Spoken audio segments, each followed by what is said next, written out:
Well, you left your presentation a very interesting point for me to ask Mr. Kiaran Dirle to join the table.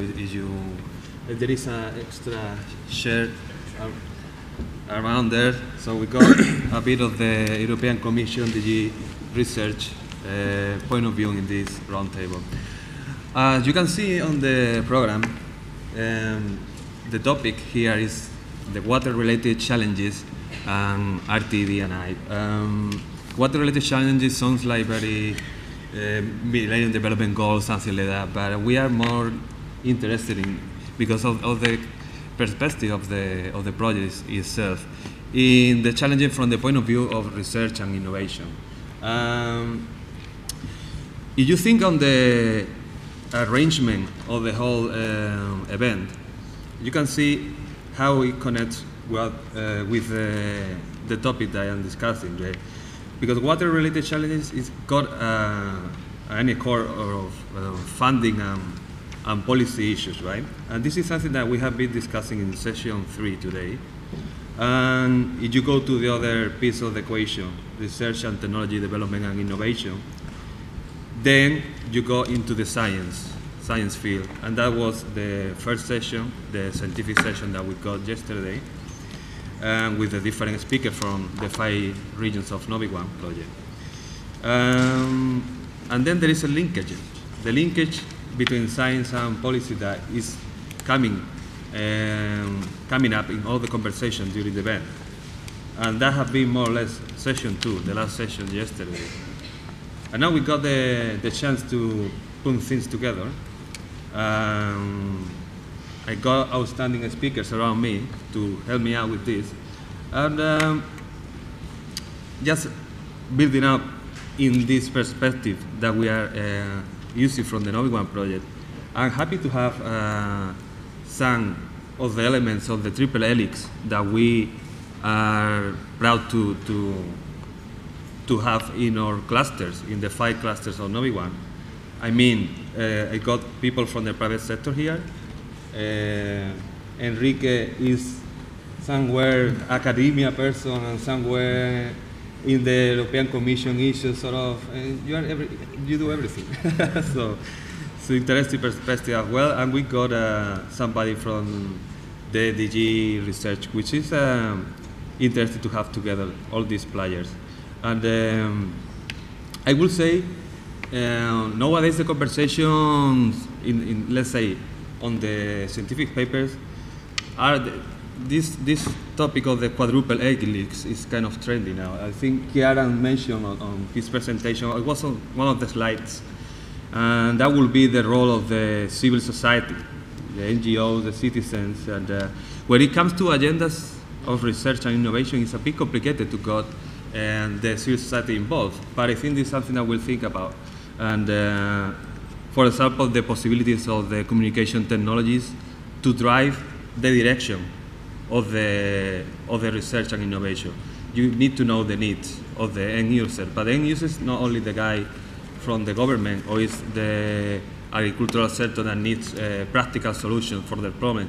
There are also citizens that may want to have a say in the direction of research and innovation.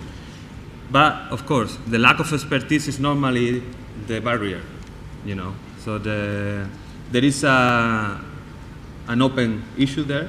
How do we involve civil society into this triple helix? And we got their input and the connection there. But so far, so good.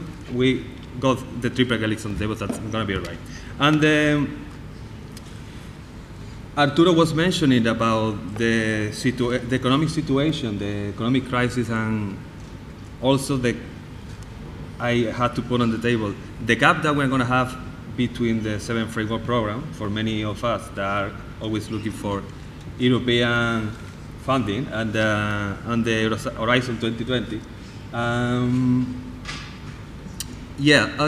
I would like to check, Kieran, what do you think is going to be in the coming months, in this gap that is coming very close? Do you think the water agenda is going to be affected by this decrease in the economic situation, not only from the European Commission, but the private sector as well is struggling. Do you got any comments on how long are we going to have to wait to get more economic support from the European Commission? Maybe it's 1 year and something, or there are other instruments out there. Any views? There are a couple of points there. First one is just on the practical handover. This occurs every time. It occurs every 7 years now, previously every 5 years. We are launching and operating and evaluating at the moment the final calls under the 7th Framework Programme. We mustn't neglect the fact that a water project, I invent a water project in any domain that is approved this year will run for years into the first half of the of Horizon 2020. So we mustn't exaggerate any issue of a gap. The second point is that, as I think I might have mentioned either to you or in public, we are working already very hard this year to prepare the ground for Horizon 2020, so that when we do have the green light in terms of funding and in terms of the adoption, then we can proceed as quickly as possible. However, the anecdote that I always tell, and unfortunately it's a negative one, is that exactly 7 years ago I was recruited to DG Research. And in my interview in March of 2006, I was told that any day now FP7 will be approved. It wasn't approved until December. And therefore, until it was approved, we were literally waiting. I think it was something like the formal coming into force of FP7, I invent the dates now, was on Monday, and we had launched the first calls on Tuesday or Wednesday, but we couldn't have launched them on the previous Friday. So there is an issue in relation to that, but I think that we can safely say that by the end of this year, we will be ready to launch the first calls under Horizon 2020. Now, turning to other sources of funding, well, obviously there's the issue of national funding that I can't really go into, but taking cohesion policy, there is very significant funding available under cohesion policy for water activities in general, not necessarily for water research, but certainly for water activities in general. And in fact, the member states always have a tendency at the last moment to be running around looking to spend the money, so there will be not so much of a funding gap. It will be, typically what happens is that a current programming period ends in the second year of the new programming period. So again, I wouldn't exaggerate the issue of any gap in terms of cohesion policy. But it isn't so much that. I'm trying to gather together all the things I've heard over the last 2 days.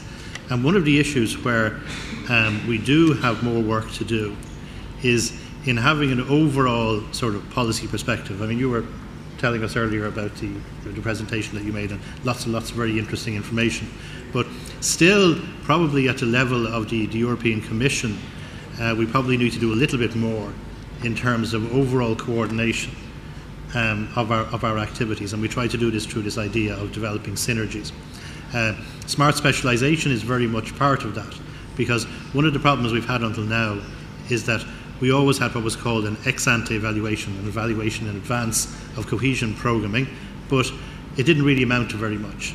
The idea of smart specialisation is that it forces the member state not just to think about what it will do with its structural funds, with its cohesion funding, but how that will fit into the interaction between the member state and Horizon 2020, and we have set up a whole series of expert groups and expertise for the member states.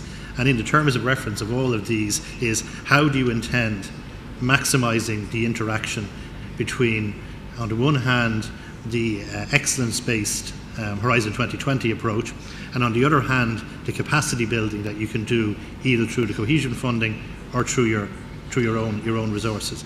Now, I won't say that it's easy. One of the difficulties that we have, and that you mentioned, is that everybody is so, excuse my language, damned busy.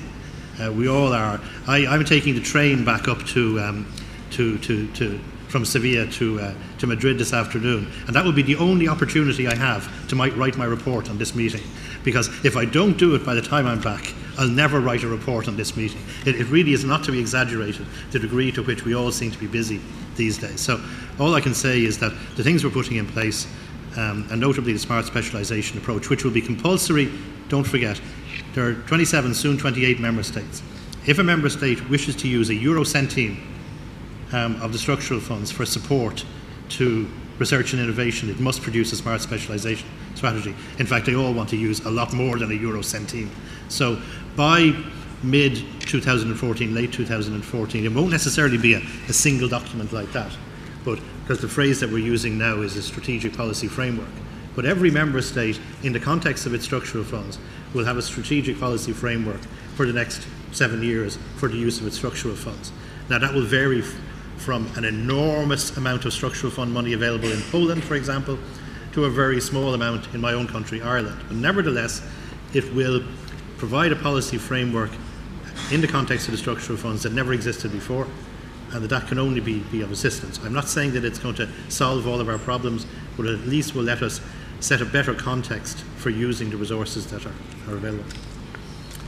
Thank you. And, well, I was a little bit forced to talk about this economic issue. Somebody said that world problems will be saved by an accountant, not by an economist. And the world is ruled by economists, sort of. And so it's an important issue everybody got in mind. And now, for the speakers from the private sector, I got a few questions, but and I don't want to change the topic too quick. And yeah, Arturo just explained a bit of this brainstorming session that it was very interesting to me to hear different methodologies to work on this kind of agendas and all that. But I wanted to quickly check, because I know the view from Frank about this economic crisis impact in the research and development activities from your organization. If you got any comments that could be interesting for everybody here. Okay, so I think that from a water company perspective, ¿nos escucha? I think that from a water company perspective, you have to do R&D, or you have to do R&D. There's no other way, because as I was saying, I think previously, it is very competitive, and the only way you have to keep your position in the market is to continue investing money in research, development and innovation, and try to improve your solutions, get into new market niche, and bring technology that can make the difference from you to your competitors. This means that if there's no money helping the water companies in Europe coming from the European Union for this purpose, we will have to do it, or we will do it on our own, and we will do it the best we can. The thing is that with that we will reach a level, and we hopefully is sufficiently high that allows our company to continue operating in the business, and that's all. So the only thing that I can say is that we will do R&D, we will continue doing it, and as much help as we can get from Europe, the better. Okay. And now, before asking to Enrique, I want to finish this thing with the private sector, because I was wondering, Frank was explaining the different initiatives, particularly the urban water cycle. I was wondering, how did you reach the point when you decide to go for one or another? I mean, I don't want you to reveal the secret recipe for success in research and innovation in your company, but like the brainstorming session that, for example, Arturo was mentioning, do you do interviews with experts that close to you, to the company, and you just people inside the company are knowledgeable, and they, kind of guide? Of course, like Arturo, we do have our organized meetings, brainstorming meetings, and discussion meetings, and selection meetings. We have a technical working group of about 30 people that meets every 6 months, that is composed of all the different regions that operate, whether it's overseas or in Spain. And there we discuss where should we put our priorities, because obviously the money is limited. All we can hope is that we leverage some of it through the various research programs in the various levels of financing that's available. So we decide, okay, this is a priority area, let's try to find money. If we don't find money, we still have to do it, just on a different scale or in a different time frame. But yes, there's a driven internal process to select ideas and to select priorities and to match needs with sites, because that's the other thing. We don't want to be an ivory tower and do something in the laboratory. We want to find a site where we can apply a technology and develop a new solution. So we always do the research in that treatment plant or in that region or in that city where it is relevant. And so that also needs the support, of course, of the various stakeholders to say, yeah, in my region, in my treatment plant, Portugal, I have this need, and therefore let's try to put the pilot there. And therefore there's this dynamic, you know, people bring ideas, people talk about needs, and then we define the projects, and we match the projects with the financing available. We know that the region of Galicia is launching a call in the next few months, or the region of Andalusia, or the FP7, and try to support the initiatives we have with these available calls. But it is, of course, a continuous process, and we also work a lot with our suppliers. A membrane manufacturer might come with a new idea he wants to try in our treatment plant. That is very welcome, and we'll find a way to support him, either in a larger consortium or with a partnership case by case, like we did in Salamanca. We took a Norwegian system, and with money from CEDETI, the agency that supports industrial research, we could demonstrate that technology. And there is enough instruments. I think that is very important. As a private company, you do not just rely on money raining from government. You do have your income, and you can plan some of your investment, and additionally, of course, plan the public agenda that can support these initiatives. But we have to follow the initiatives, as Arturo said. That's the way of our survival, is to be different and better than our competitors. Therefore, investment in research is part of that strategy, and we will always do it. The more money we have from outside, the quicker we can get to the goal, but it doesn't prevent us from doing it if we don't have all the money available from public funds. Okay, so just you are mentioning the competitors here now and then, and you are somehow competitors in part of the water market. So and I'm sure you got, and you have already said something about that. You got chances to cooperate in projects, you know, competitors, and you say something about we've figured out the way to work with competitors in the same project. Can you give us any hints? How do you make it, or the benefits for both of them? Yes, of course. We do have the large Impronta initiatives. By definition, these funds from the Spanish government say you must team up with 10 different companies of the same sector or of complementary sector. But you know, the activities are very broad. It goes from drinking water, wastewater, sludge, electronic control systems. So each one can carve out a niche in the project that matches his immediate need and make sure it's not immediately competing with what another competitor does. And so in all our projects, I would say we have competitors in the consortium, and we just have to focus on different areas and, of course, have some kind of protection of the most confidential information that is not shared in the consortium. But all these are instruments you can develop together. The main thing is, as a sector, we still have to cooperate. We have similar interests also in front of the public agenda, and therefore it makes sense to team up and defend these interests together. All right, and Arturo, I don't know if you want to add something on this.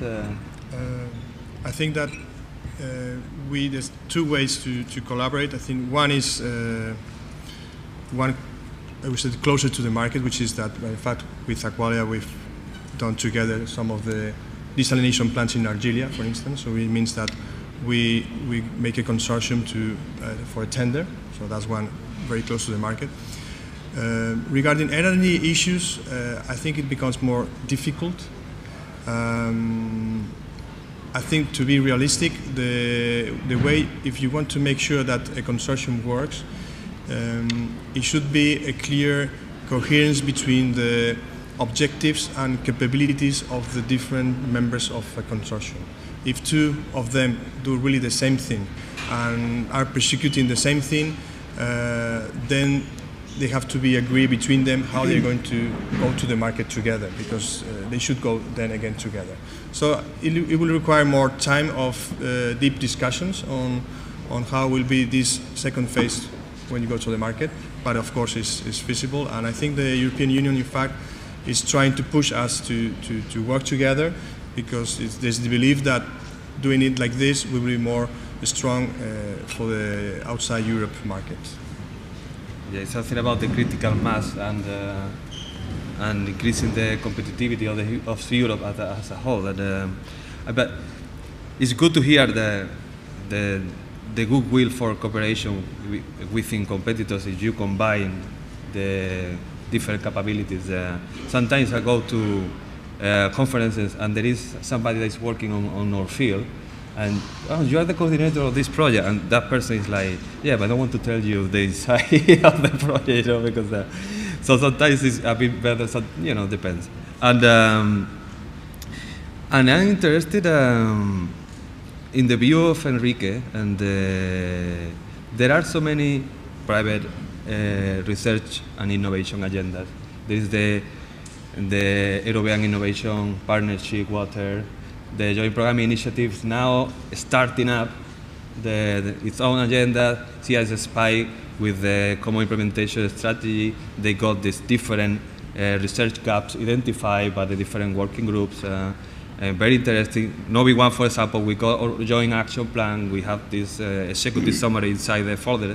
And many other projects that are also here. We got some speakers that were mentioning other initiatives. So many research agendas, are they needed? What are the possible connections? I mean, any ideas that come to your mind? I mean, you got quite a good idea of many different initiatives. So, well, that's a good question. The point is that every agenda is a contribution to the state of thinking about a given topic, and the agenda is not just the identification of gaps and needs, it's also which of those gaps and needs you feel like you can address in a limited time. So agendas are born with the recognition that they are not encyclopedic, that they correspond to a vision, and that they can be developed in a certain time frame. Now, one of the things that we are doing currently in order to produce our agenda is to try and locate ourselves in the map of European research and innovation, and we're trying to figure out in different axes where we stand. Where do we stand on the research to innovation axis, on the regional versus European axis, on the sub-regional versus European research commitments, and on the funding axis also, right? So once you figure out who you are, as Don Quixote used to say, I know who I am. When we get to the point of Don Quixote, then we will be able to go further and formulate an agenda which will not be innovative in itself, because we will select broad lines among the ones submitted by a number of advisory boards and by other agendas. It will be realistic. That's the main characteristic of the agenda, and then the issue that it is strategic, that it transforms reality. Now, when you take all these aspects into consideration, there is only one agenda that you can build, right? Because it's linked to your vision, and it's linked to the ambition and to the status and to the time frame. So I see no contradiction in the fact that there are a number of them. Actually, I see that it is an advantage that we can design ourselves to cater for the needs of others. For instance, when the innovation partnership was being discussed and the strategic implementation plan was in its first steps, we asked our advisory boards to identify the scientific bottlenecks related to each of the potential topics for lines of action. So, and that is our nature. We, at the Joint Programming Initiative, treasure much more research than innovation. We have both things in our programs, but we have more research. So we see ourselves upstream from the innovation partnership, and what we need to do is to undo some of the scientific ties that are limiting innovation. So we need to identify them and spot them with our research machines. So that's pretty much the idea. And when you mean the scientific issues that are limiting innovation, it comes to my mind the little flexibility of some research departments, public or private, it doesn't matter. It's difficult when you develop a career of 30 years on one specific field. Somebody tells you, this is not marketable. You should be doing something different, and there is little solution for that, right?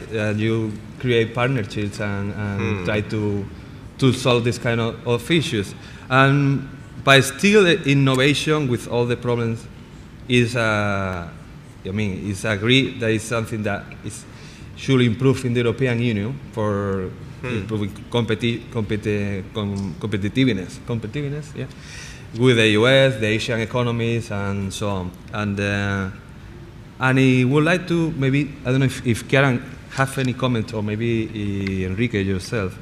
And there are many people that are coming from the research field here, and they may feel a big worry about the development of the EIP and all this initiative that talk so much about innovation, when we are in a very complex sector as the water sector. Innovation sounds a little bit like I develop a new website to sell something, or something more improvised, not build up so much on research.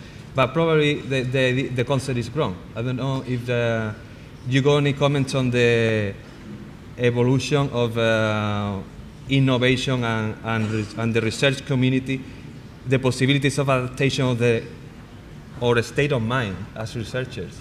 Now we have to cope with innovation. Do you think we are ready for that? I don't know.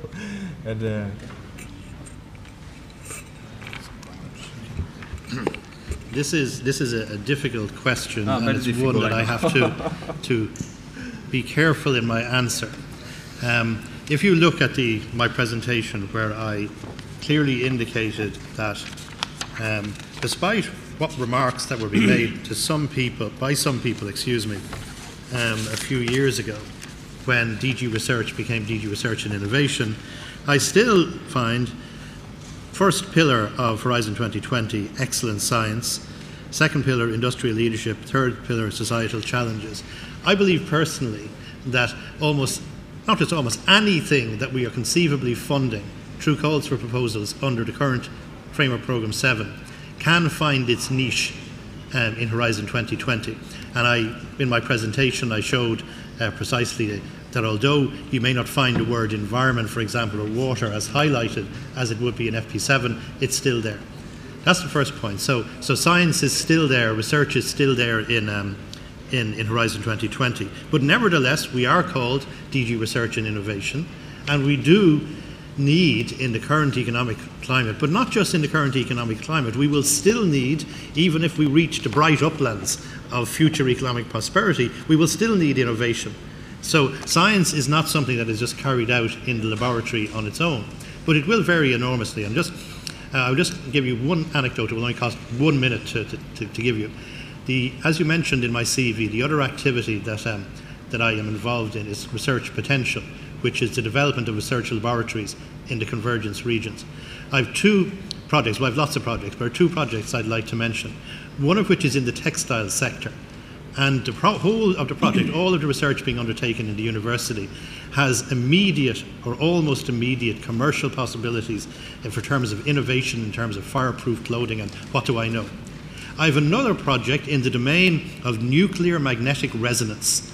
And with the best will in the world, the professor in charge of the project doesn't see next week or the week after any immediate products in the shop. But what he does see is the activity he's undertaking in the analysis of materials using nuclear magnetic resonance will improve the ability to undertake research that can improve the ability to exploit materials, that can improve the ability to undertake innovations. But one of these activities can lead to an innovation almost straight away, the other not so straight away. is one of these projects less valuable to me than the other one? No, it's not, and it can't be. So we have to address the fact that, yes, we always need innovation, but innovation, some activities that are supported in the domain of research are much closer to market exploitation than others are. And that's as much as I want to say. But don't ignore what I said, that if you look at the domain of the range of activities that I've explained, where water research can appear in FP7, in Horizon 2020, I think I make it clear that research is still very much to the fore of what we're doing. I think that's all I can say. Thank you very much for making the effort to answer to that tricky question. And I would like, if anybody have any question, please raise your hand. And Caroline over there.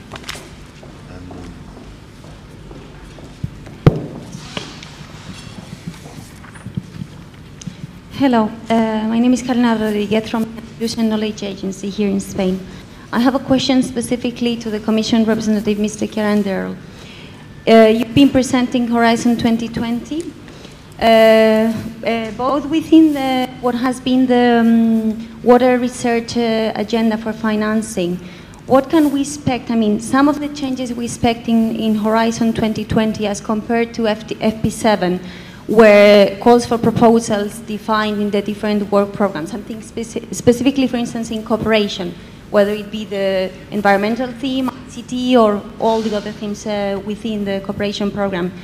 Most of the topics have been very much defined from a very top-down approach. I'm not saying that there was not a process behind it and the committees, representatives, and so on. But the fact is that in every year's work program, the topics were very narrow, very designed, in some programs more than others. And this has, in my opinion, led to very good and high-rate research projects to be out of the financing because they missed the last call where this X topic was financed, and this was their area of expertise and of knowledge. I understand that within Horizon 2020 this will change, that topics will be more open and there would be, let's say, more room for researchers and companies to be able to propose the topics they are actually working on.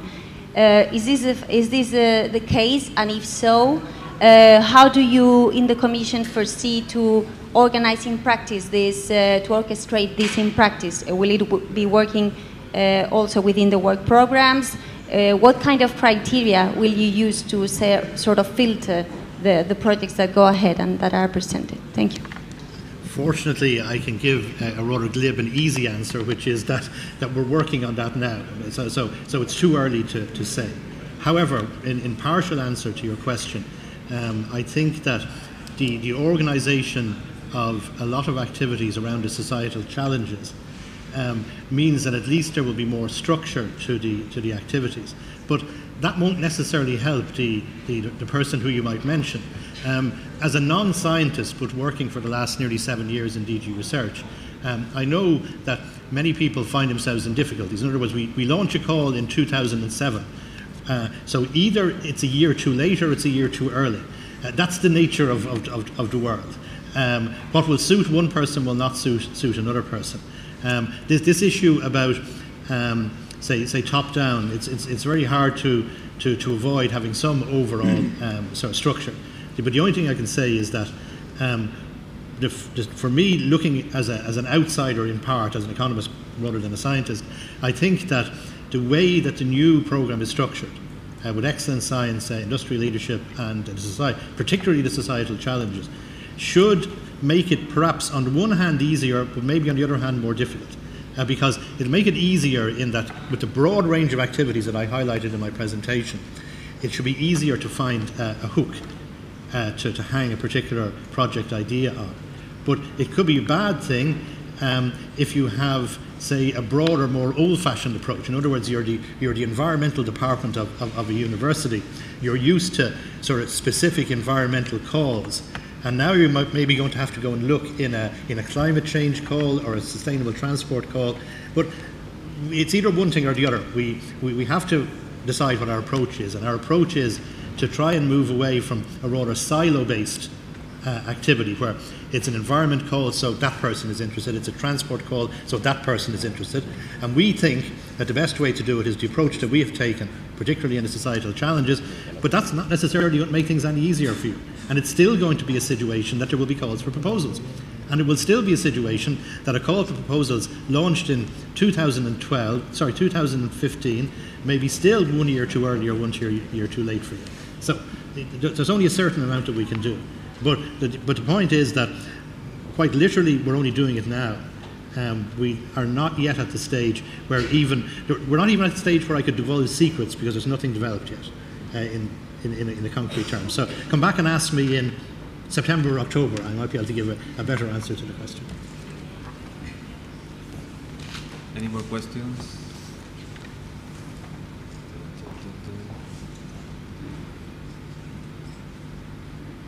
Time for lunch is also something that is pushing you to not to think too much, thinking more with the stomach. But if there are, one additional question over there.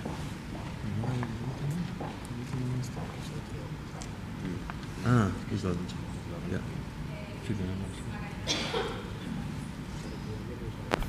Hi, it's Macarena from CENTA.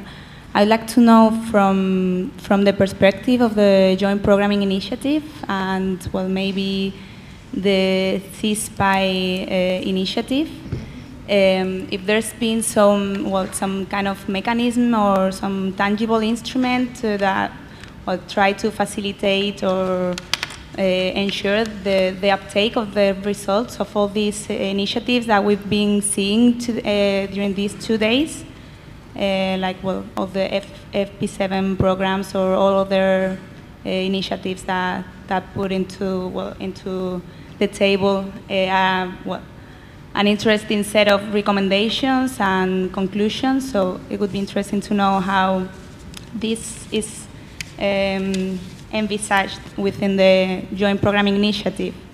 Yeah. Thank you. Well, for the Joint Programming Initiative, it's about early to say. As you may recall, reaching the end users is one of our objectives, right? But we are in a point in which we are planning for the immediate start of our activity, so there's not much we can reach out to the users yet, although we have been doing dissemination campaigns. So we will engage the users in the activities of the definition of the agenda and the overall supervision and evaluation of our activity. And I'm happy to say that, for instance, here in the room we have one of the members of our stakeholder advisory groups, which is actually guiding the way we are proceeding with the initiative.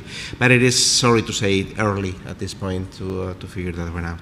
Regarding the CISSPI, who is now well into their business, they have been doing plenty of activities oriented towards the involvement of end users. The 3 workshops have been very well populated by civil society, all different kinds, and they have been producing reports which they have been actively disseminating, and they have been working in the transformation of the way the science policy interface is being done. So they've been doing a very interesting work on these policy briefs and on their uptake and on their shaping up, right? So in our case, the answer could be no, and at this point we are happy to say that it's a bit early.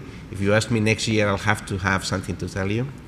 But regarding the CISSPI, I guess their operation has been extremely well targeted for that particular matter. The fact that one of the leaders of the CISSPI is a water agency, not a research agency, but an executive water agency from the government of France, I guess it has given the initiative the character to reach out, because that's what ONEMA is there for.